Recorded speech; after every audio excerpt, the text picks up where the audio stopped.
اعوذ باللہ من الشیطان اللعین الرجیم بسم اللہ الرحمن الرحیم الحمد للہ رب العالمین وصلی اللہ علی محمد واہل بیتہ الطیبین الطاہرین ولا سیما بقیت اللہ فی الارضین واللعنة الدائمة علی اعدائہم اجمعین اما بعد فقد لقد قال رسول اللہ صلی اللہ علیہ وآلہ بسم اللہ الرحمن الرحیم من مات ولم يعرف امام زمانہ مات میتة جاہلیہ۔ ناظرین کرام، سلام علیکم ورحمۃ اللہ وبرکاتہ۔ ہم آپ کا اپنے اس پروگرام معرفت امام زمانہ عجل اللہ تعالی فرجہ الشریف اور ماہ رمضان میں خیر مقدم کرتے ہیں۔ یہ ہمارے اس پروگرام کی 8ویں قسط ہے جسے ہم لے کر کے حاضر ہوئے ہیں، اور 7 قسطوں تک کوشش یہ کی گئی کہ اس موضوع کی اہمیت کے اوپر گفتگو کی جائے، اس موضوع کے انتخاب کے اوپر گفتگو کی جائے کہ کیوں اس موضوع کو چنا گیا، کیوں اس کو ہی سلیکٹ کیا گیا اور کیوں اس کی ضرورت ہے۔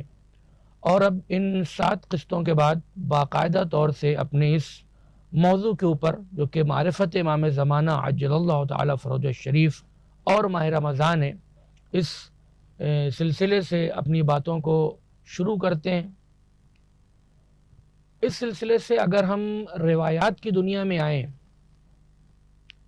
خود امام زمانہ عجل اللہ تعالی فرجہ الشریف کے لیے کثرت سے روایات اور حدیثیں اہل بیت علیہ الصلوۃ والسلام کی موجود ہیں، اور جیسا کہ پہلے ہی عرض کر چکے ہیں کہ ہماری اس گفتگو میں اور پروگرام میں 2 چیزیں ہیں اہم ہیں، اس کے علاوہ تیسری کسی شے کی ضرورت نہیں ہے۔ ایک ہے قرآن مجید، دوسرے اہل بیت اطہار علیہ الصلوۃ والسلام، جس کی روشنی میں ہمیں اپنے زمانے کے امام علیہ الصلوۃ والسلام کو پہچاننا ہے۔ اور ظاہر سی بات ہے، یہاں پر عقل کا کوئی انکار نہیں ہے، چونکہ اگر انسان بیوقوف ہوگا یا اس کے پاس عقل نہیں ہوگی تو وہ قرآن مجید کی آیتوں کو یا اہل بیت اطہار علیہ الصلوۃ والسلام کی روایات اور احادیث کو سمجھ نہیں سکتا۔ لیکن دار و مدار دلیلوں کا جن چیزوں کے اوپر ہے، انحصار جن چیزوں کے اوپر ہے، جن سے باہر جانے کی کسی بھی شیعہ کو اجازت نہیں ہے، کسی بھی انسان کو اجازت نہیں ہے، وہ یہی 2 چیزیں فقط، قرآن اور اہل بیت اطہار علیہ الصلوۃ والسلام۔ اور اس سلسلے سے جو حدیثیں ہیں اسے ہم پیش کریں گے انشاءاللہ، لیکن اس سے پہلے ایک اہم چیز یہ بیان کرنا چاہتے ہیں کہ رسول اللہ صلی اللہ علیہ وآلہ کی حیات طیبہ اور ان کے زمانے سے لے کر کے 11ویں امام امام حسن عسکری علیہ الصلوۃ والسلام تک تقریباً سارے معصومین نے، 14 معصومین علیہ الصلوۃ والسلام نے امام زمانہ عجل اللہ تعالی فرجہ شریف کے سلسلے سے گفتگو کی ہے، روایات کو بیان فرمایا ہے، ان کی معرفت کے سلسلے سے، ان کی توصیف اور صفت کے سلسلے سے، ان کے ظہور کے سلسلے سے، ان کے ظہور کی علامتوں کے سلسلے سے، اور ان ساری چیزوں کا مقصد صرف یہ ہے کہ ہم امام آخر عجل اللہ تعالی فرجہ شریف کو پہچانیں۔ امام کی معرفت ہمارے پاس ہونی چاہیے۔ تو معرفت کے باب میں ایک اہم چیز یہ ہے، بہت ہی زیادہ اہم چیز، کہ ہم معرفت امام کی حاصل کیسے کریں۔ یہاں پر اگر ہیڈ لائن کی صورت میں گفتگو کیا جائے تو 2 نظریے کم از کم علماء اور مراجع کے درمیان موجود ہیں۔ بعض لوگوں کا یہ کہنا ہے کہ معرفت چاہے پروردگار کی ہو، چاہے پروردگار عالم کے ولی اور حجت کی ہو، یعنی 14 معصومین علیہ الصلوۃ والسلام کی، یہ معرفت کسبی ہے۔ کسبی کا مطلب یہ ہے کہ ہمیں اس معرفت کو خود حاصل کرنا ہے، دلیلوں کے ذریعے سے، برہان کے ذریعے، یعنی ہم خود کوشش کریں گے، یہ ہماری ذمہ داری ہے۔ اور ان کی اپنی دلیلیں اور ان کا اپنا جسے کہا جائے کہ نظریہ ہے، انشاءاللہ وہ اس کا جواب دیں گے۔ اس کے علاوہ جو دوسرا نظریہ ہے کہ انشاءاللہ یہ دقیق ترین نظریہ ہے اور صحیح ترین نظریہ یہی ہے انشاءاللہ، روایات اور قرآن مجید اور عقل کی روشنی میں، عقل کو بھی ایڈ کر دیا بہرحال تاکہ یہ مقام احتجاج میں بھی ہو، اصلی چیز تو قرآن اور حدیث ہے۔ تو دقیق نظریہ یہ ہے کہ معرفت کسبی نہیں ہے بلکہ یہ معرفت بدیہی ہے، یہ معرفت فطری ہے، فطرت میں ہے، جیسا کہ متعدد حدیثیں پائی جاتی ہیں، کل مولود یولد علی فطرت الاسلام، فطرت التوحید، توحید کی فطرت کے اوپر، اسلام کی فطرت کے اوپر ہر بچہ پیدا ہوتا ہے۔ تو اب جن علماء کا نظریہ یہ ہے کہ معرفت کسبی ہے، مثلا وہ یہ کہتے ہیں کہ ہم دلیلوں کے ذریعے یعنی خود کسب کریں گے، کوئی ایسی ظاہر چیز نہیں ہے، بدیہی چیز نہیں ہے، واضح چیز نہیں ہے، دو چار جیسی چیز نہیں، ہمیں جا کر کے ڈھونڈنا پڑے گا، ہمیں جا کر کے تلاش کرنا پڑے گا، دلیلیں قائم کرنے کے پڑے گی۔ الغرض ان کا مقصود یہ ہے کہ یہ ہم پروردگار عالم کی جانب سے نہیں ہے بلکہ یہ ہمارا اپنا وظیفہ اور ہمارے اختیار میں ہے۔ ان دونوں نظریے کا فرق ہی یہیں سے ہے۔ اور جو دوسرا نظریہ عرض کیا کہ یہ معرفت جو ہے وہ کسبی نہیں ہے بلکہ بدیہی ہے، بالکل ظاہر ہے، اس کا مطلب یہ ہے جیسا کہ روایات کی روشنی میں اہل بیت علیہ الصلوۃ والسلام نے فرمایا المعرفت من صنع اللہ، کتاب کافی شریف میں اور دیگر متعدد اور معتبر کتابوں میں یہ روایت موجود ہے، اوتھینٹک حدیث ہے۔ امام علیہ الصلوۃ والسلام فرماتے ہیں، معصومین علیہ السلام فرماتے ہیں المعرفت من صنع اللہ ولیس للعباد فیہا صنع، مضمون روایت ہے۔ امام علیہ السلام فرماتے ہیں کہ معرفت پروردگار عالم کی جانب سے ہے، بندوں کا اس میں کوئی اختیار نہیں، وہ چاہے جتنا ہاتھ پیر ماریں، معرفت پروردگار عالم کی جانب سے، معرفت اللہ کا کام ہے، معرفت پروردگار جس کے دل میں چاہے گا ڈال دے گا، انسان خود چاہے جتنی کوشش کرے۔ تو پھر یہاں پر ایک کراس پیدا ہو سکتا ہے، ایک اعتراض ہو سکتا ہے، اشکال ہو سکتا ہے کہ ایک طرف تو قرآن مجید یہ کہہ رہا ہے کہ ہم نے جن و انس کو اپنی عبادت کی خاطر پیدا کیا، وَمَا خَلَقْتُ الْجِنَّ وَالْإِنسَ إِلَّا لِيَعْبُدُونَ، جس کا درست ترجمہ، تفسیر، تعویل جو بھی آپ کہہ لیں وہ یہی ہے کہ پروردگار یہ کہہ رہا ہے کہ میں نے جن و انس کو اپنی عبادت یعنی اپنی معرفت کے لیے پیدا کیا ہے۔ تو ایک تو ہماری زندگی کا مقصد معرفت ہے، ہم نماز بھی پڑھ رہے ہیں تو اس سے پہلے معرفت چاہیے، روزہ بھی رکھ رہے ہیں تو معرفت چاہیے، ماہ رمضان میں بھی ہم آ رہے ہیں تو ہمیں معرفت چاہیے، ہم قرآن پڑھ رہے ہیں تو اس سے پہلے معرفت۔ کیوں؟ چونکہ معرفت سے پہلے ساری چیزیں بیکار ہیں۔ حدیثوں میں موجود ہے، کتاب کافی میں معتبر حدیث موجود ہے، امام علیہ السلام فرماتے انما یعبد اللہ من عرفہ یا من یعرفہ، اللہ کی عبادت بس وہی کر سکتا ہے جو اللہ کو پہچانتا ہو۔ جس کے پاس معرفت نہ ہو وہ چاہے جتنے سجدے کر لے، چاہے جتنے روزے رکھ لے، چاہے جتنے قرآن مجید پڑھ لے، تو پروردگار کو ان چیزوں کی اہمیت نہیں پروردگار عالم کے نزدیک، نہ پروردگار عالم کو احتیاج اور ضرورت ہے۔ نہیں تو شیطان کتنے سجدے کر کے بیٹھا ہے، ہزاروں برس کا سجدہ ہے اس کے پاس، 12,000 برس کا سجدہ ہے، متعدد روایات اور مختلف صیغے ہیں روایات کے۔ پروردگار عالم کو یہ سب کچھ نہیں چاہیے، پروردگار یہ چاہتا ہے کہ جو بھی کرو معرفت کے ساتھ کرو۔ تو ایک تو یہ مسئلہ ہو گیا کہ انسان کی ذمہ داری معرفت ہو گئی، اس کو پیدا کیا ہی گیا معرفت حاصل کرنے کے لیے، اور ایک طرف آپ یہ کہہ رہے ہیں کہ نہیں معرفت وہ جو اللہ کی جانب سے، ہم اس میں کچھ نہیں کر سکتے، تو پھر تو دونوں باتیں الگ الگ ہو گئی۔ کہا نہیں، دونوں باتیں الگ نہیں ہوئیں۔ اس کا جواب یہ ہے کہ معرفت پروردگار عالم کی جانب سے، اللہ جسے چاہتا ہے معرفت عطا کرتا ہے، لیکن اب اس کا مطلب یہ نہیں ہے جیسا کہ اعتراض کیا کہ ہم ہاتھ پہ ہاتھ رکھ کے بیٹھ جائیں، کہ ہم پھر کیا کریں گے؟ کہ پھر ہمارے پاس صرف ایک راستہ بچتا ہے، اور اس راستے کا نام ہے عبودیت اور تسلیم۔ یعنی پروردگار عالم نے قرآن مجید کو بھیجا، پروردگار عالم نے ہی اہل بیت اطہار علیہ الصلوۃ والسلام یعنی محمد و آل محمد علیہ وعلیہم الصلوۃ والسلام کا انتظام و اہتمام کیا۔ اب ہماری ذمہ داری کیا ہے؟ تسلیم۔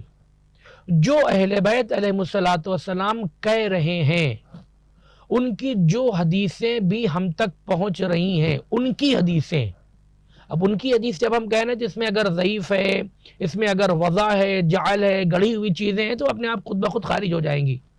جو حدیثیں ان کی ہم تک پہنچ رہی ہیں. بہرحال یہاں پر ایک بہت ہی مختصر سا نوٹ اس کی بھی ضرورت ہے، چونکہ میں برابر اس چیز کو کہہ رہا ہوں کہ میرے پروگرام میں یا ہمارے پروگرام میں جو بھی حدیثیں ہیں وہ سب آتھینٹک ہیں.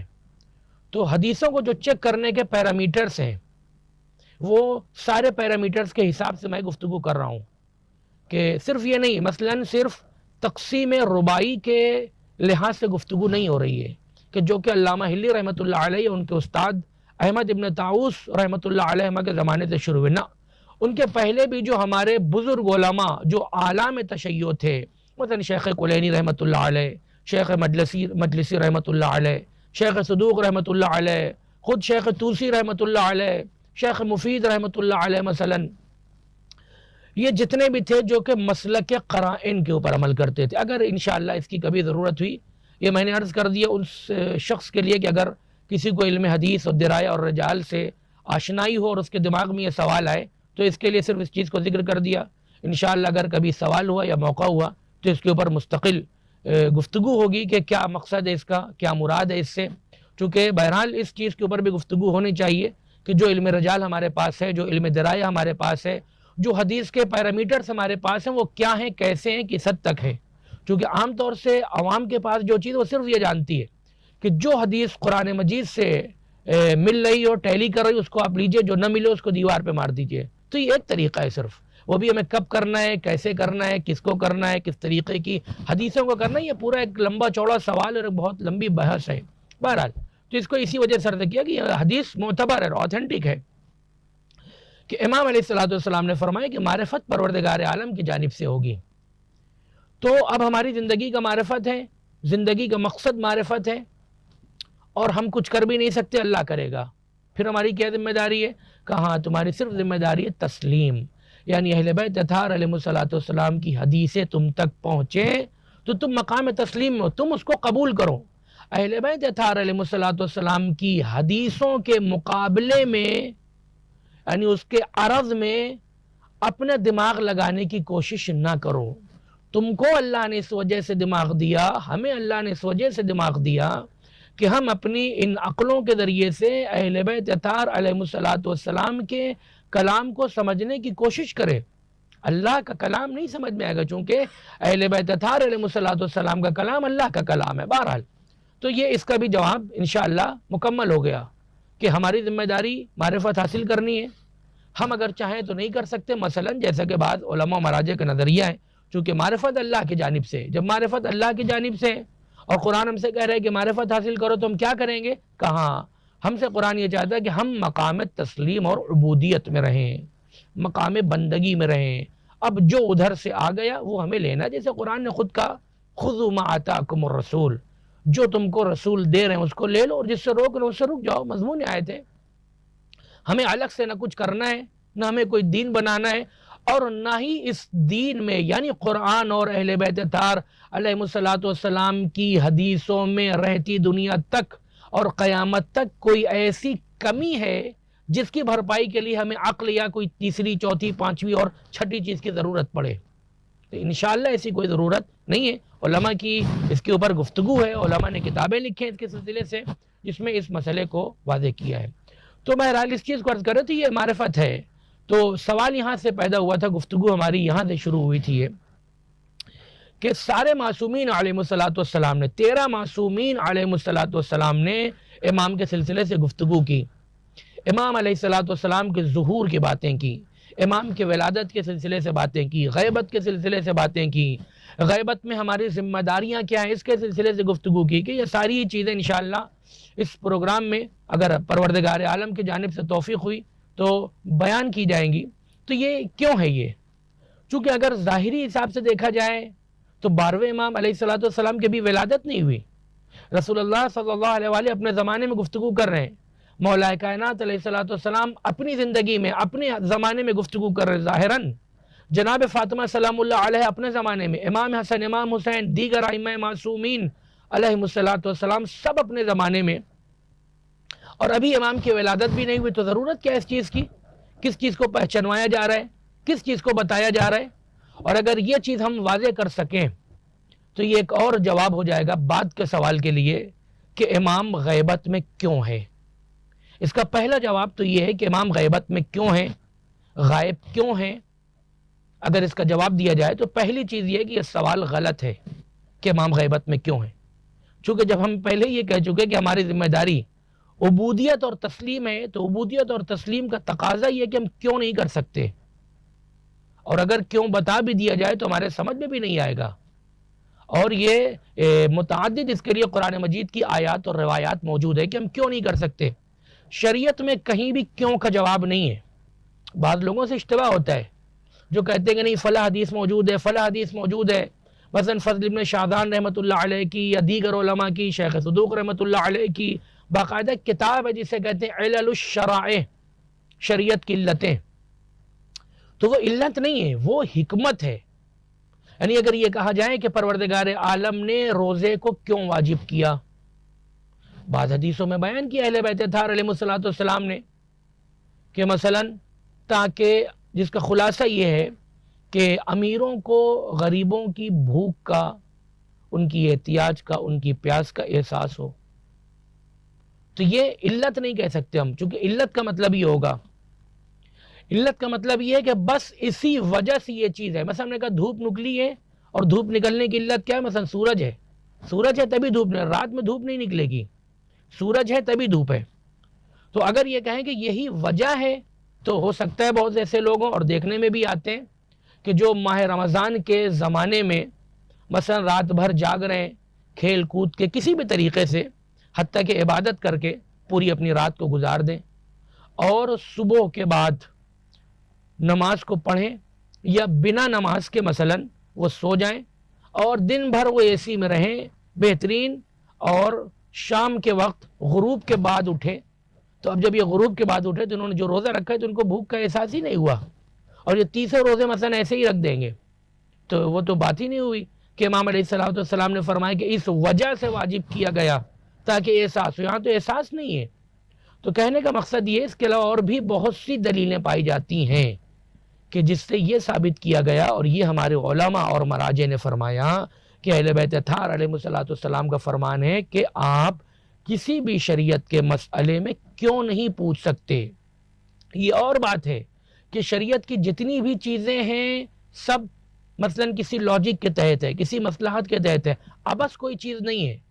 ہاں ہمارے سمجھ میں نہ آئے کہ وہ ایک دوسری چیز ہے، کوئی بھی چیز ابس نہیں بنائی پروردگار عالم نے۔ خیر، اور بھی انشاءاللہ اس گفتگو کے اوپر، اس مسئلے کے اوپر مزید گفتگو ہوگی۔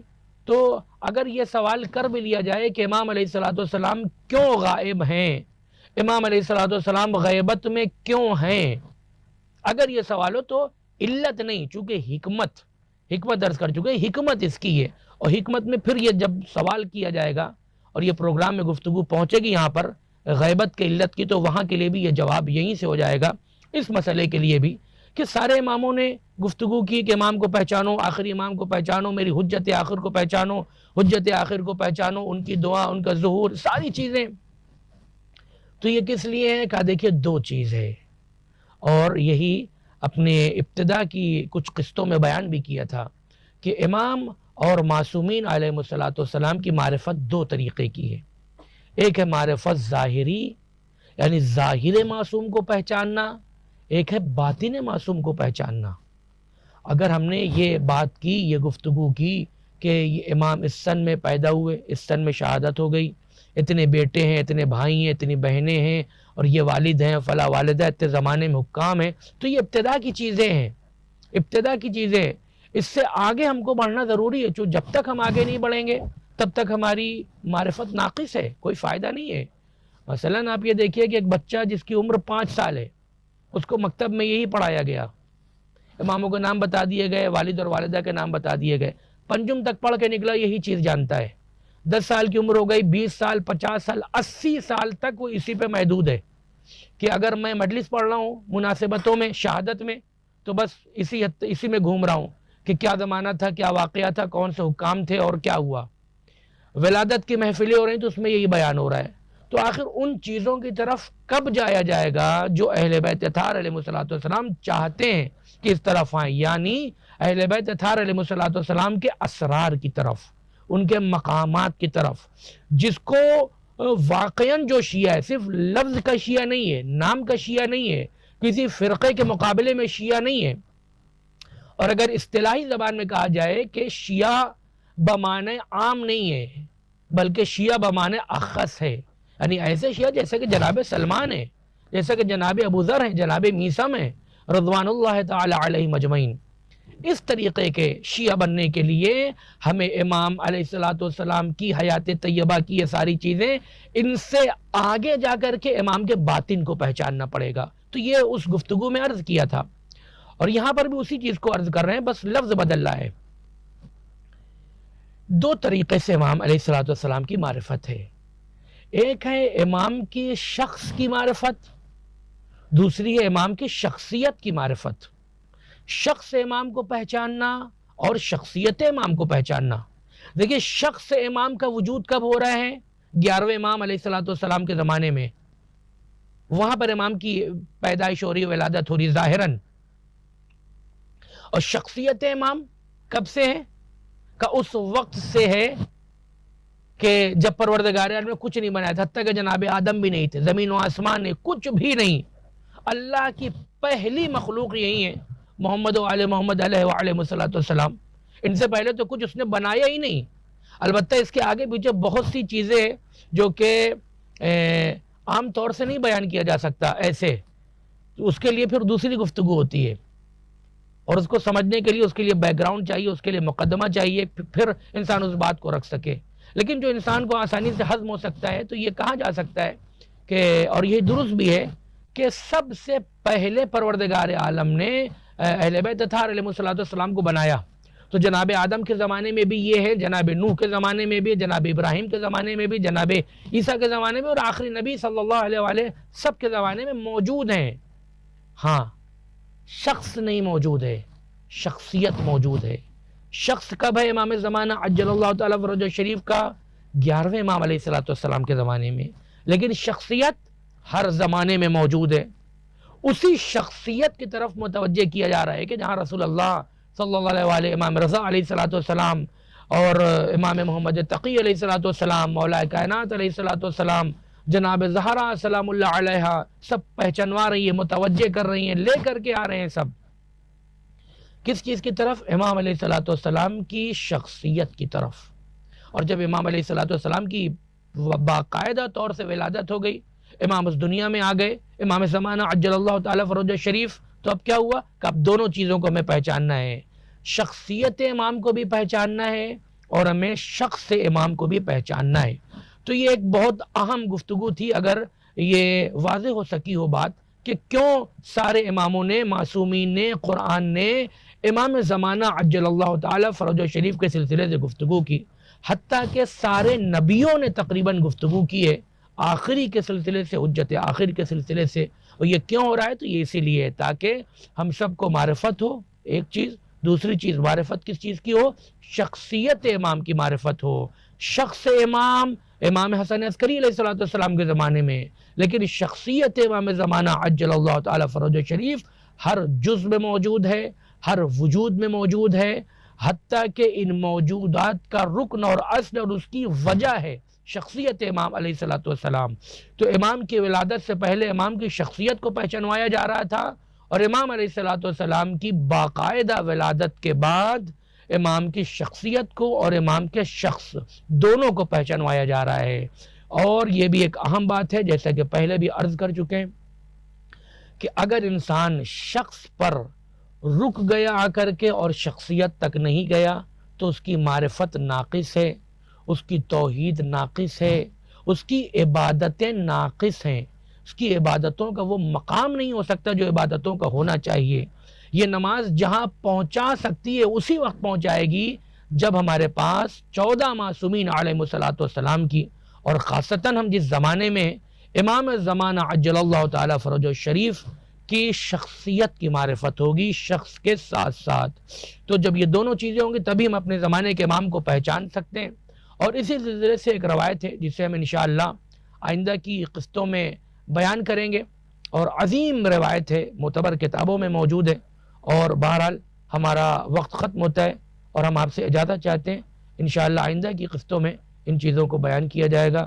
والسلام علیکم ورحمۃ اللہ وبرکاتہ۔